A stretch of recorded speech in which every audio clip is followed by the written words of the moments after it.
Alors que TF1 prépare le retour de Koh Lanta, une édition baptisée Le Feu Sacré, le présentateur du programme Denis Brognard a fait l'objet d'une enquête de la part de nos confrères de Voici. Accusé d'avoir eu des comportements déplacés envers des collaboratrices, la star de 55 ans, décrite comme le tyran de TF1, n'a pas tardé à répondre. Dans le magazine, de ce vendredi 27 janvier 2023, il est écrit que Denis Brognard a eu un comportement intolérable à l'encontre de 2 employés de TF1. Alors qu'il se trouvait à Biscarrosse pour le 14 juillet 2022, il devait tourner une séquence dans un hélicoptère avec une journaliste habituée des plateaux du JT. Mais, prise de panique, la principale intéressée n'a finalement pu endosser son rôle. Ce qui aurait provoqué la colère du présentateur qui ne serait pris à elle une fois de retour sur la terre ferme. Il ne serait aussi violemment pris à une chargée de production, dont le travail ne convenait pas, ce qui a valu à l'employé un burn-out et une hospitalisation. Elle serait toujours en arrêt maladie depuis. Il leur a hurlé dessus, il les a pourris devant tout le monde, c'était terrifiant.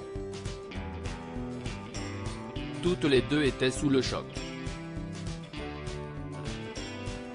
L'une d'elles a éclaté en sanglots alors que l'autre est restée pétrifiée, a confié un témoin de la scène à Voici.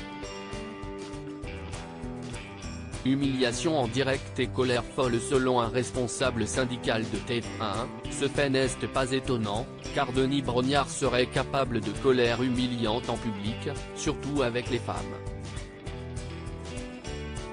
Ce ne serait en effet pas la première fois qu'il aurait eu ce comportement. On n'est pas loin du harcèlement moral, a confié un employé de la chaîne. Des accusations dont Charlotte Namoura aurait parlé, mais sans jamais citer son nom. Dans le documentaire de Canal+, Je ne suis pas une salope, je suis journaliste, l'épouse de Jean-Luc Guizone confiait avoir été humiliée par un célèbre présentateur de la première chaîne. Et si est-il de lui dont elle parlait écrit Voici. Une histoire qui se serait déroulée le 26 juin 2018 pendant la Coupe du Monde, sur le plateau du MAG. À cause d'une hésitation, elle aurait été victime d'insultes de la part de Denis Brognard durant la coupure publicitaire. Il l'aurait qualifiée de merde, tout juste bonne à sourire. Une fois les caméras éteintes, la charmante brune serait allée aux toilettes pour s'effondrer. Quelques mois plus tard, elle aurait envoyé un mail à la direction avant de finalement quitter TF1 en 2019. Anne-Laure Bonnet ne garderait également pas un bon souvenir de sa collaboration avec Denis Brognard sur F1 à la Une, entre 2008 et 2009. Humainement, si est très difficile. Il ne supporte pas la coprésentation et pique des colères folles avec ses subordonnés. Si est le prototype même de la personne faible avec les puissants et puissante avec les faibles, a-t-elle confié à nos confrères. Ces derniers ajoutent que Marion Jolès aurait confié en off que sa collaboration avec Denis Brognard, sur Automoto, était le pire souvenir de sa carrière. Une enquête interne après les événements du 14 juillet dernier, une enquête interne a été ouverte. Les conclusions de la DRH ont pointé un problème d'organisation face à des ambitions éditoriales élevées, dans un contexte particulier qui a pu engendrer des tensions générales sur le terrain, expliquait Maëlys Sarsabal, directrice de la communication de TF1.